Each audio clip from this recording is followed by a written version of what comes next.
Well, good morning. It's weird hearing my voice out of the microphone in this place. For those of you who don't know me, I hope you do, I am Eric Kelly. I am the campus minister at Widener University. This is tough this morning because I think it'd be easier to talk to you guys if you had no idea what I did in the first place. Because then I could start from the beginning and tell you the complete story of ministry at Widener University and the Foundry. But this is the Foundry, so most of you should know, or most of you have had some experience with what we do. I will tell you about a little bit more about myself. I've been a Christian now for 23 years. Sorry. November 11th will be my 23rd birthday, so to speak. Which, it baffles me to understand that, wow, I've been walking with Christ for 24 years. Wow. Some of you haven't even been alive as long as I've known Jesus. And it's been interesting. It's been interesting because I knew almost immediately that I needed to do something. I'm not one of these guys that can sit back and I don't know, not do things. I'm not like Chuck, by the way. Chuck, he comes up with 14 ideas in a minute, and he tries to figure out how he can do all of them by himself. I'm not one of those guys. I found out early in life that I'm a vision interpreter. My drama professor, one of my drama teachers in high school, she was one of these people that says, "I have a vision." And whenever Gigi said that she had a vision, everybody was like, "Oh dear." Can we do this? And my job turned out to be, Gigi, we can't do that. But we can do this. She's like, I like that. Go for it. I found Jesus in drama the same year. Some of you might know that I'm an actor. I love to be on stage in front of people acting as somebody else. If I'm up here acting as myself, then there's problems, and I get nervous, and I start getting tongue-tied, and I want to fidget with things, which is why I'm fidgeting with that right there. So, when I was 14 years old, I discovered the truth of Jesus, the truth of God. I was sitting in church. I was sitting in every vacation Bible school I could possibly go to. I did everything I possibly could that was church-oriented.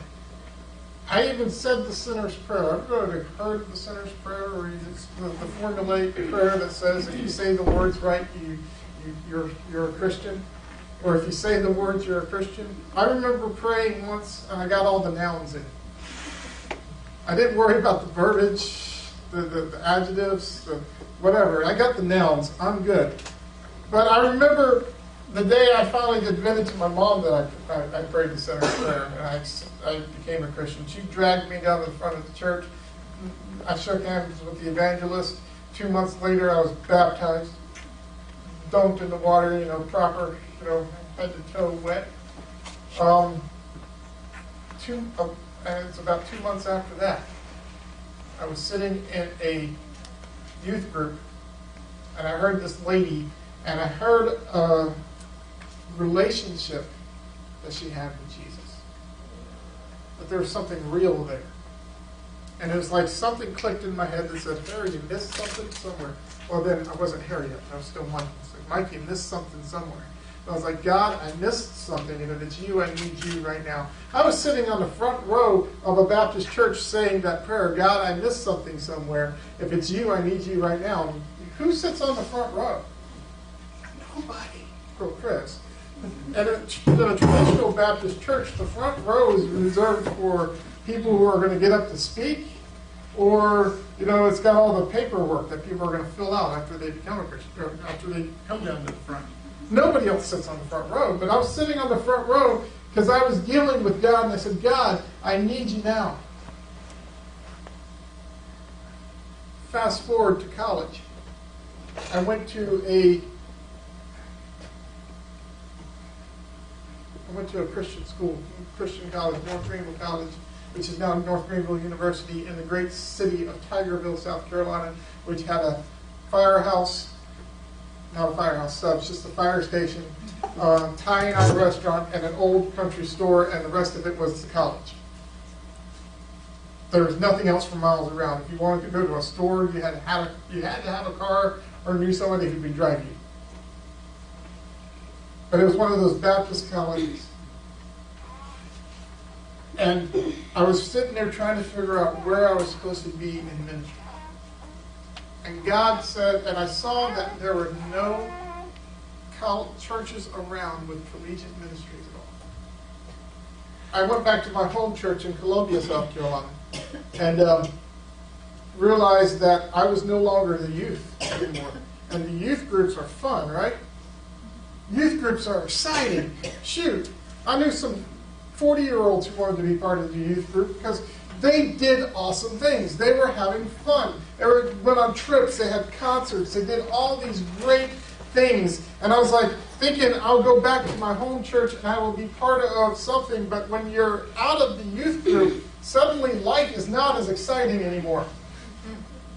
Suddenly you're supposed to be in the adult choir. I'm in college, man. I'm not ready to be an adult. I want to do the youth group things, but I don't need a chaperone anymore. I'm old. I want to go on the trips. I want to go to exciting things. I want to play the games like they do at BSU, but they don't do that stuff in churches because suddenly I'm an adult. I'm supposed to act like one. And I noticed that all my friends I went to high school with, dropping out one by one, not coming back to church. Heard stories of one of the leaders of our youth group who got pregnant. She wasn't married yet. And I remember signing the card with her the same day, the True Love Waits card. It says we were going to wait till we got married before we had sex. And I heard stories of other friends of mine, people I went to youth group with, who are now doing time in prison or married their third wife, or just not living the same life that we were taught to live when we were in high school. I started looking around and I noticed that churches stopped caring about college students so much. They're like, if you're not going to be an adult, you're a youth. If you're going to stay in our church as a college student, you don't want to do the adult choir, well, you're going to help teach the youth. We're going to use you and abuse you until you decide to join a real Sunday school class or something. Or at least that's the attitude that I got. And I'm sitting there thinking, as a freshman in college, thinking this is not right. There's got to be something for college students. And I searched and I searched and I searched and I tried to figure out what I was going to do to help fix the problem. When I graduated North Greenville, the only job that I could get was a youth ministry job. Because they said, you want to help have something for college students? Well, you got to grow up some college students first. I'm like, this is still not where it's supposed to be. Statistics prove. There are statistics out there that say that 7 out of 10 college students that grow up in our high school, in our youth groups, that go through our youth groups, 7 out of 10 of them leave the church when they get to college. 80% of our college students, others say 80% of our high school students become disinterested by the time that they're 29. Why? Because the church has forgotten about it, or the church doesn't acknowledge the importance of that's the church as a whole. Here at the Foundry Church, there's something different. I came up here 6 years ago. It's been 6 years. 2007, I came up here.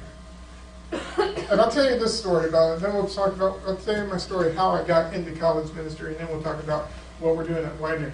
And because this is an interesting story, because I came up here to go to seminary, Palmer Theological Seminary. I actually started to come up here because I was looking for a job in Bucks County as a drama minister. But when I came up here, the guy who wanted to talk to me about the job, I came to his church 3 Sundays in a row, and the man didn't even look like he knew I existed.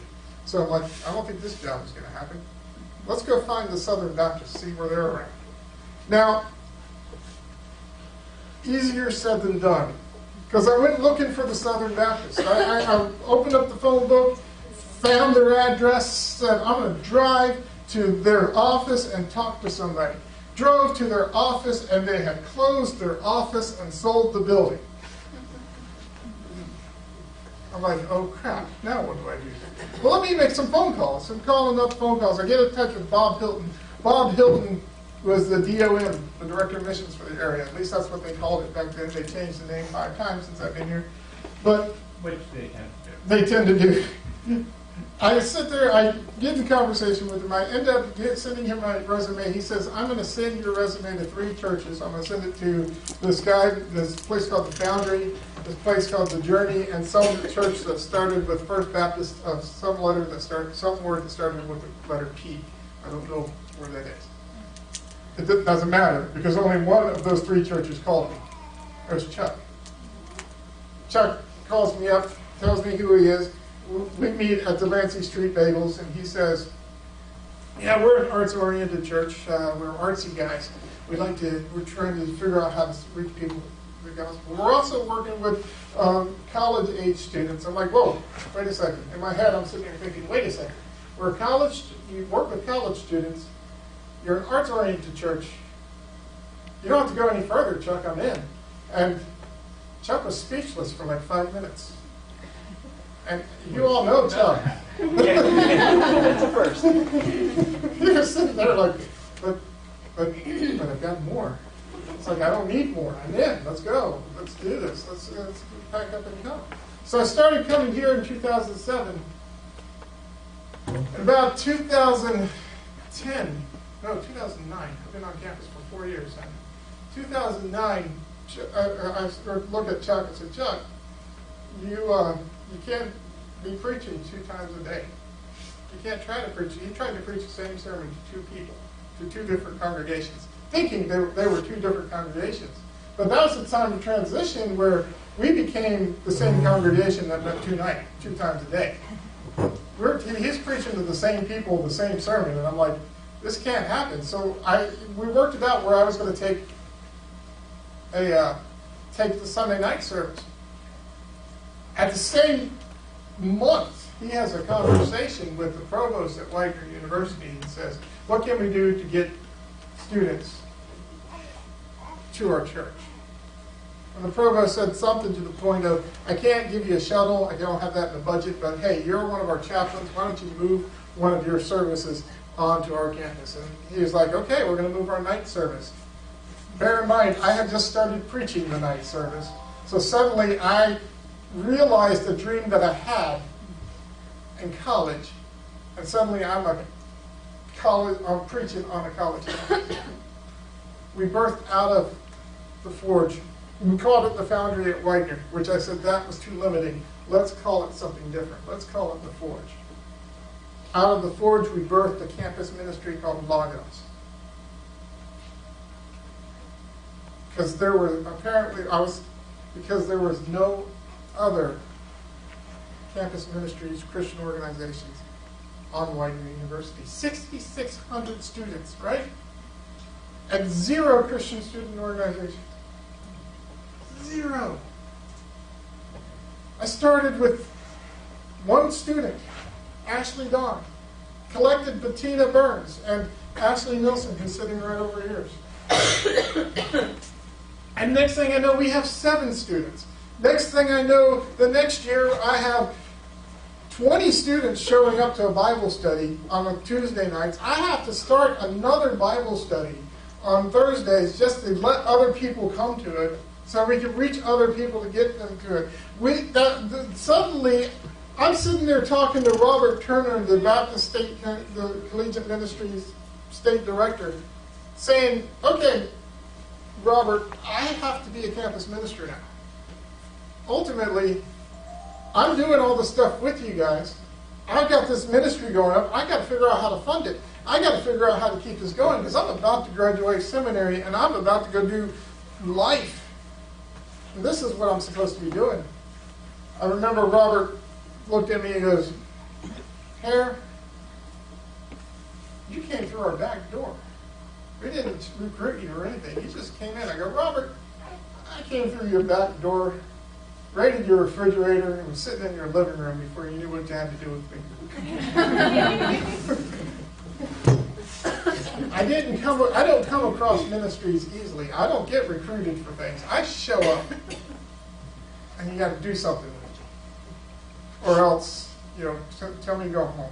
And I've been told to go home a couple of times. That brings us up, and it's because and what's happening on Widener University is is a result of what's happened here in the church. Baptist Campus Ministries of the state didn't know what to do with Widener.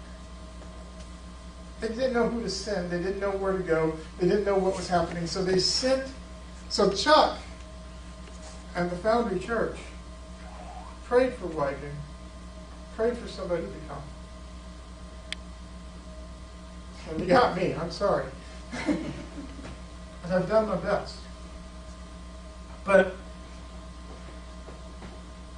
yeah, this is all, like I said, it's tough trying to talk to family about what you're doing. Let's put it this way. We've done such a decent job that when I was told that I won, I was named Campus Minister of the Year in 2013. And that blew my mind. Because I'm like, shouldn't I go to some campus over in Oklahoma State or someplace that has 14 Bible studies going on, mission trips, and does these things and all these things? But no. They voted the guy who shows up, the guy who has no idea what he's doing, just making it up as he goes along. I say that. Some people don't believe it, but I'm.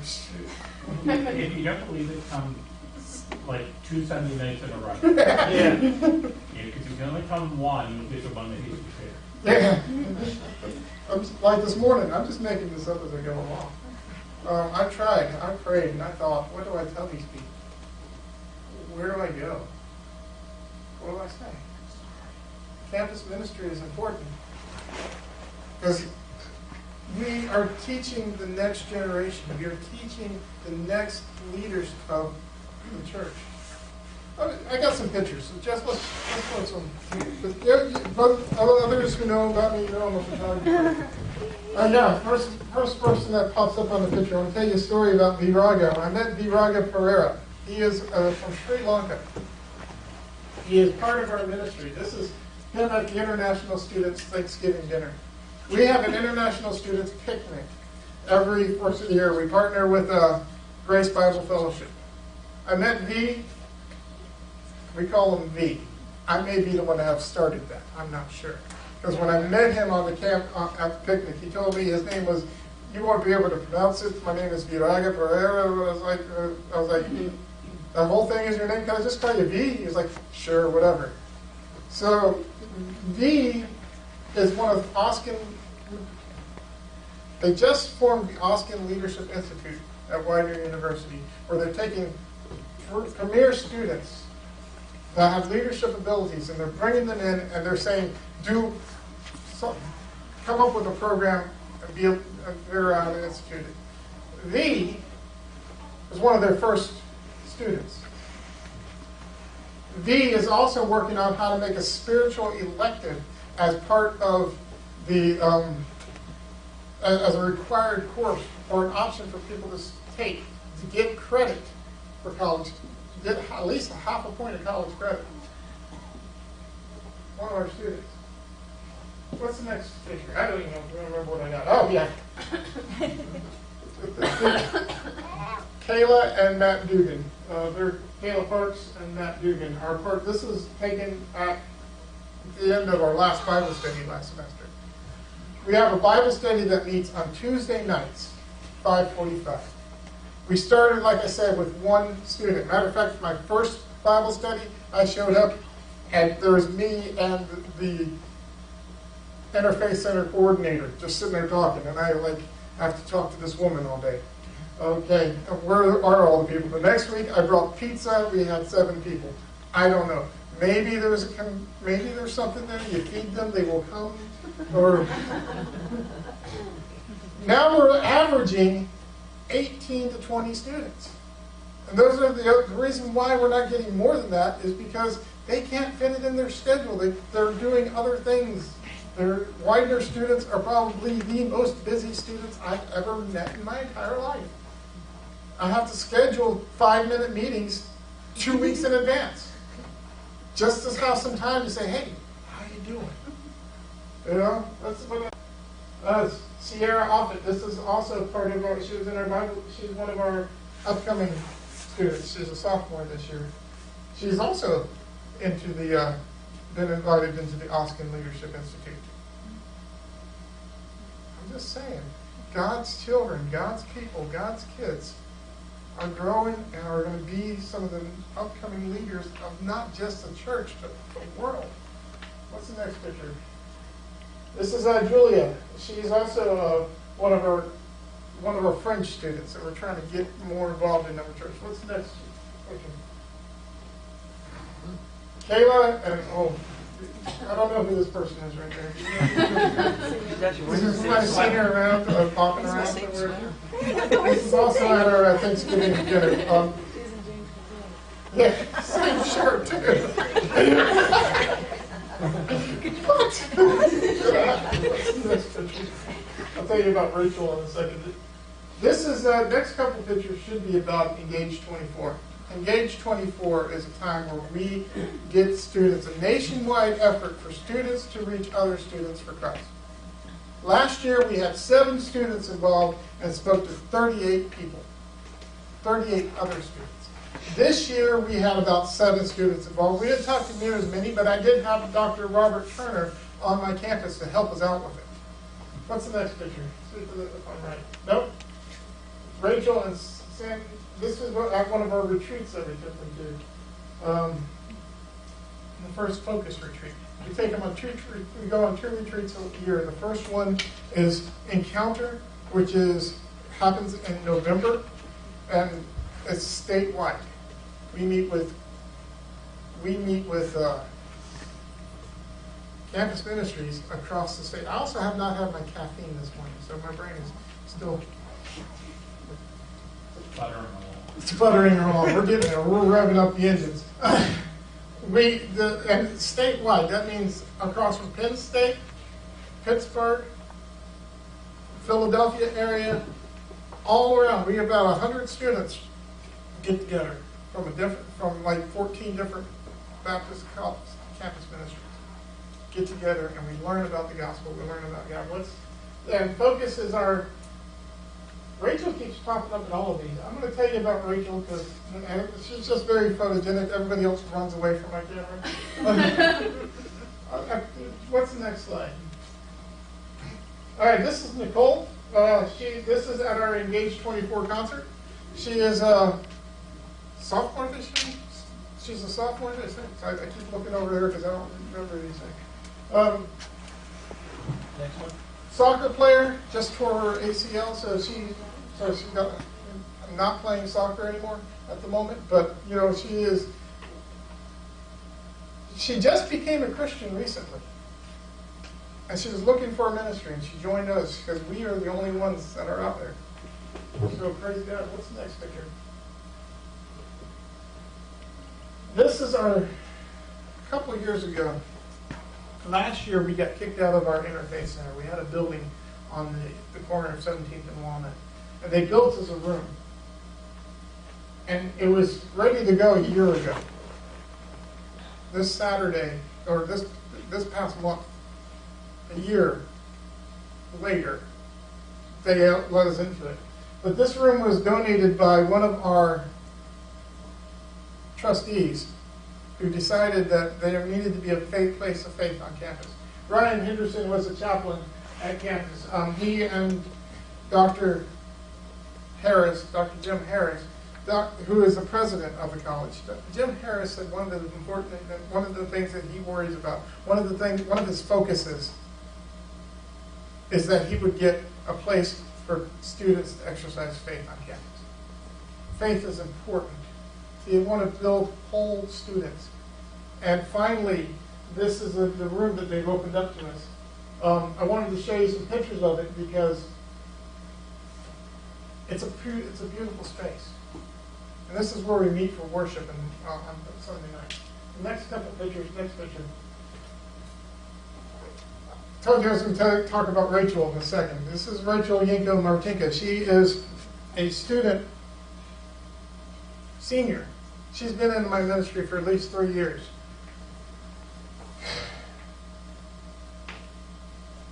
She's our vice president of our Logos student organization. She is a fireball. She is just like, go get them. She attacks you with hugs. I mean, if you're not careful, I mean, not just like a hug, like the bone-crushing hugs I give, but she gives tackle hugs. Because you're sitting there, and next thing you know, you just feel like you're being bowled over by a lineman. But it turns out it's just Rachel just giving you a hug. It's awesome. She is also helping coordinate our Catholic student organization. I realized that me as a Baptist campus minister, I'm not going to reach 6,600 students with my one little Logos group. I'd like to. That would be awesome. I know God changed the world with 12 men, but my one little Logos group is not going to reach the Catholic students. So Rachel, we commissioned her pretty much, or she's been organizing Catholic events. She's Catholic, by the way, if you haven't figured that out.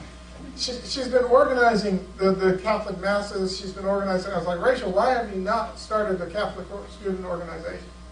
So me, the Baptist guy, and this young lady have helped found a priest, and helped start a Catholic student organization on campus, which will be a full-fledged organization come next semester.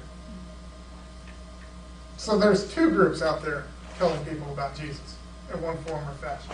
And since 65% of the campus at Widener University is Catholic, I'm like, why is there not a Catholic student organization? Any way that we can tell them about Jesus is a good way. What's the next slide? Next slide is also some pictures of the room. This is my pulpit. This is where I preach on Sunday nights, pretty much right there in that corner. Because the band takes up the rest of the corner over there. But I want to get a picture of me preaching behind that in that shot. That, it's just me and my camera. Surprisingly, I don't have a lot of pictures of ministry because I'm usually involved, doing something. I'm not the one taking the pictures. It's like, I got to make sure this gets done. Oh, wait, let's take a picture of that. Nope, got to go on. Next shot. Thank you. I didn't want to take too much flash photography in this room because I think that would ruin the effect of the room. Elizabeth Atchison, she has been with me for 4 years. She has been part of our ministry for 4 years. She was one of the first 7 people. She has been our vice president. Now she says she's not a leader, but this lady is a leader. She is important to her. I mean, she's a nursing student, and she can help people. And I encourage her. I'm ready to see what God's going to do with her. I don't know what it is yet. Alessia is the lady behind the one on your right, the left. Yeah. Stage right. Thank you. She is a student at Eastern University. She is one of our semester missionaries now, working with our worship program. And I've heard comments about our worship our worship has gone. Matt Miazga used to lead our worship. And God bless him, he worked for free, and I loved him. It was great. But his style wasn't attracting people, honestly. So we went through some transitions when he left. We're like, what are we going to do? And Jason and Chris have been and Sarah have been our worship team with the help of Bonnie. And we got Alessia in to play the keyboard. She's helping me form a student-led worship band. Student-led worship. Something that Jason, Sarah, myself, we don't have the time. Or Matt, for that matter. Right, or Matt. We never had that. We don't have the time to do that. And we got some kids with some musical chops. We got Pipes. And, yeah. And Alessia, her job is coming to do that. And I've heard comments that our worship has been musically better. Top of the charts. People are worshiping. People are enjoying the music. Because we got Chris, who is a genius and pretty good on all the instruments he plays. And then we have Alessia, who's studying music, playing the keyboard. And then we got this cello thing happening, which, she's one of the top-notch cellists around. And the music is just working. And the worship is working. And for the first time 1 week ago, I heard them singing. The congregation. And for what it's worth, from the perspective of the worship team, you can, through the congregation, sing. And it has become something beautiful. We went from having 20 people, we went from having 14 people show up at worship in our old space when we first started. Half of the room were us.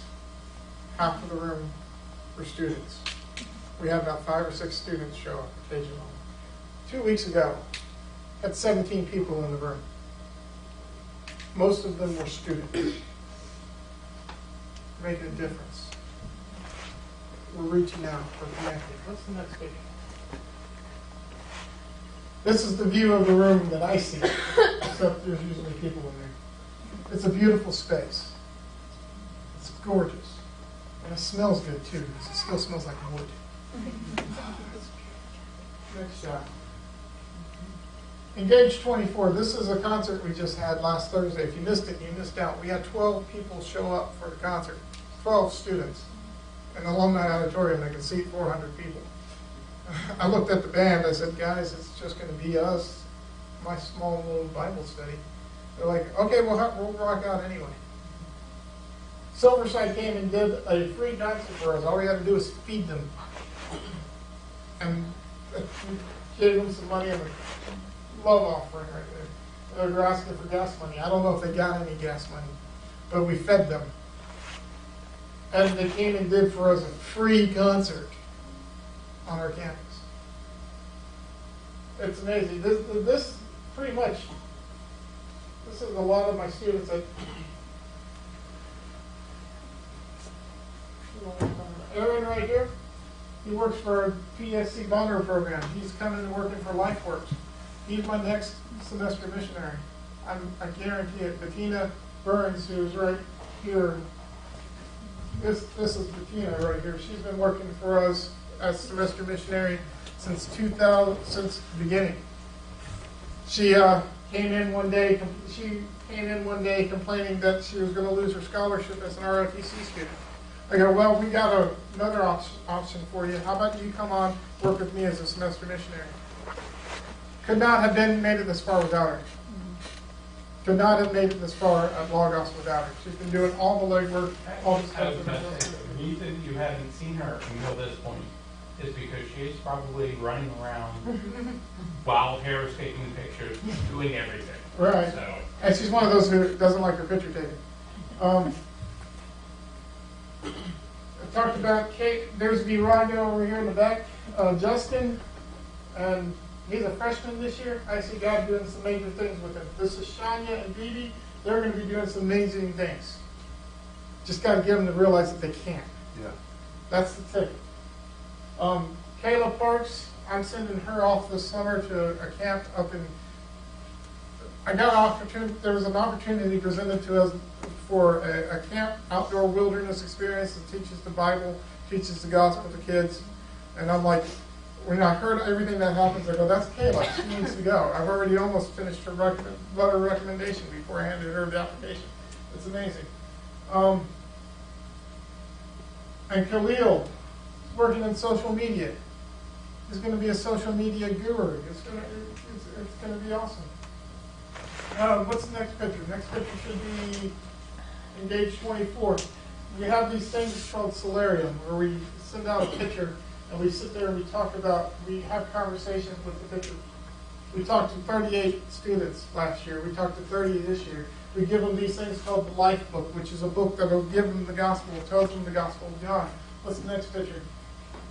There we got Rachel talking to 3 or 4 other students about this. They were interested. People are seeking the gospel. Every time we have this conversation, we got to lead people to tell them about God, that God may actually possibly could exist first. And then that he loves them and that he likes them and he died for them. Next picture.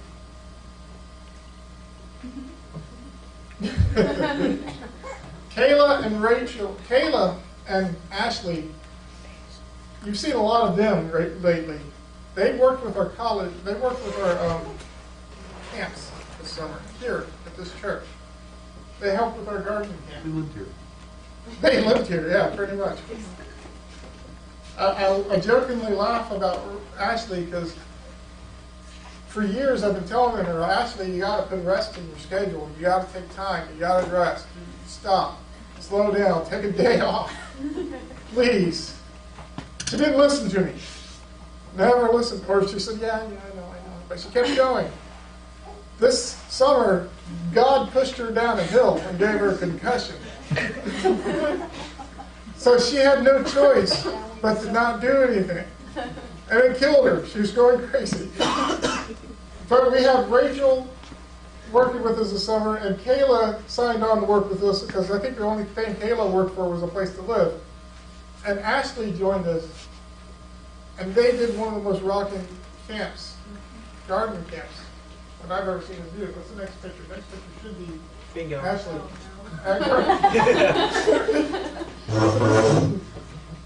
You found the most attractive one. Yeah. I think that's the last picture. That's the last one here. And then the other thing. That's the last one. You can take it down. All this to say is that we're doing some amazing stuff at Widener University. The church has allowed me to do this. You guys have allowed me to do this. You guys have helped out a lot behind this.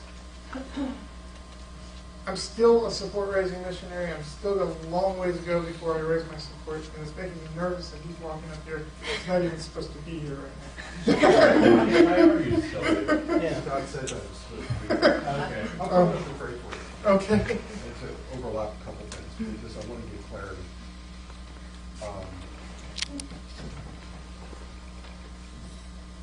Purpose today, thank you for the chair.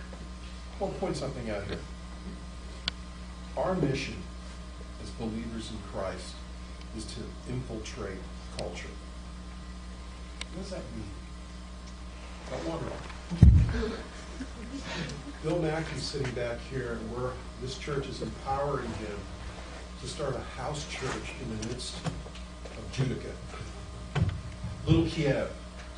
Everybody around him is Jewish, and he's starting a house church there to impact his culture. I'm going to say Widener's about 70. It's a Catholic college. Catholics do not meet for anything except for Christmas and Easter and an occasional, confirmation that somebody in their family is getting a little dress put on their baby to collect money.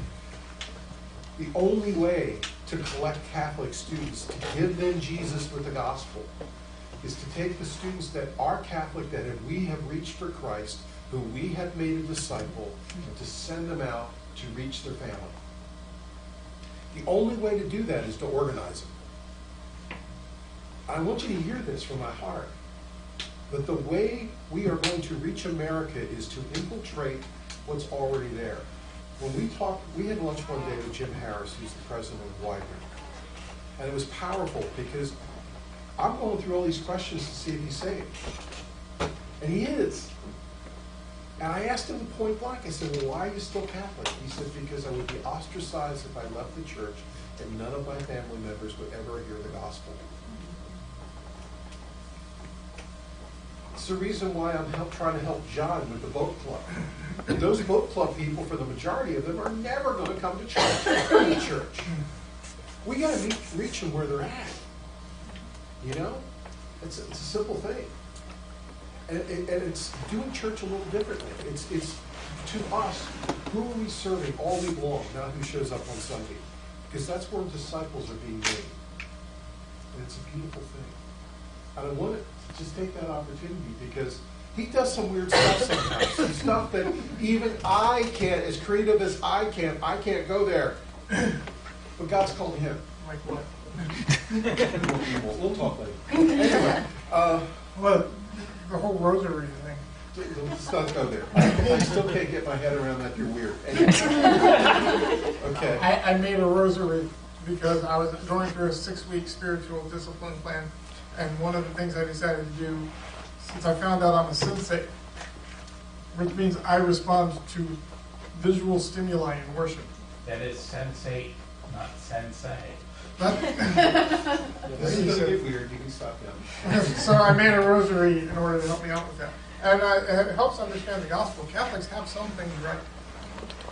And in order to explain the mysteries of God and to dwell on the mysteries of God, the rosary is pretty nifty. So that's one of the weird example of weird things that I do. They've got a lot right, but they got a lot wrong. And you know what the cool thing is? If you get them saved, they become great members. Because they understand authority. They understand serving. They just don't understand who Jesus really is. And when you get to the point of explaining who Jesus really is, it's like a light switch comes on. So this is how we're going to change our community. It truly is. And I wanted to give clarity to that because I just did. But I want to pray for him this morning. He's one of our missionaries. I'm one of your missionaries. You know? And we're going to reach this culture. We have built, as a church, the single best recognized campus ministry in America, and it's Southern Baptist. We have rebuilt, At least this year. at least this year. By the way, they're naming the trophy after you. No. Yes. Because I'm going to put up the money for the trophy. Anyway. By the way, this award had never been created before until this year. And you realize there's like 500 Baptist campus ministries. Oklahoma State, Texas A&M, which runs 4,000 students for worship. You know, a guy named David Crowder was their worship leader. You know, if you follow Christian music at a University Baptist, which was launched there, it is bizarre the fact that God is putting his finger and saying, I'm endorsing this little church. We have one of the finest food ministries in camp, and there is. God is doing some cool stuff, and I want to celebrate this moment because you're part of this. We band of missionaries that we are here, we're in this together. And the enemy is beating some of you up right now a lot. And I want you to hear something. I want you to hear that God's in this. God is doing something special. We are seeing fruit. We truly are. So, would you extend your hands? I want to pray for my brother here. I can't, I'm hurt, I can't walk. Father, I lift up here this morning and what he's doing on Widener. And Holy Spirit, I cry out that you would pour out fire from heaven. That, Lord, we would see a revival amongst our young people in this county. Lord, in the Philadelphia area, there's 1.4 million people under 25. And it just seems like, Father, so few people care about reaching them. They care about using them. Lord, change us as people that we would see your kingdom. May we make it a priority, Father, in our lives to mentor others younger than us. Would you pour out a blessing upon this ministry? Provide for his financial needs. Provide, Father, for the ministry that you're doing. Lord, we just thank you for all of this. That we might see some saved. That we would see hundreds, maybe thousands of young people come to Christ. Pour out a blessing.